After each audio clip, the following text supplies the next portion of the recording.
Surat Piplod Y જંકશનથી Lalbhai contractor stadium સુધી સાંજે 5 વાગે તિરંગા યાત્રા યોજાશે. જિલ્લા કલેક્ટર તેજસ પરમારની અધ્યક્ષતામાં બેઠક યોજાઈ હતી.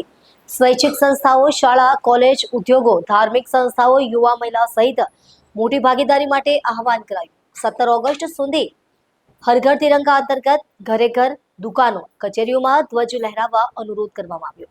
રાજ્યવ્યાપી હર ઘર તિરંગા અભિયાનના ભાગરૂપે આગામી 13/8/2026ના રોજ સાંજે 5 વાગે વાય જંકશનથી લાલભાઈ કોન્ટ્રાક્ટર સ્ટેડિયમ સુધી ભવ્ય તિરંગા યાત્રા યોજાશે, જેમાં મંત્રીઓ, પદાધિકારીઓ સહિત મોટી સંખ્યામાં શહેરીજનો જોડાશે.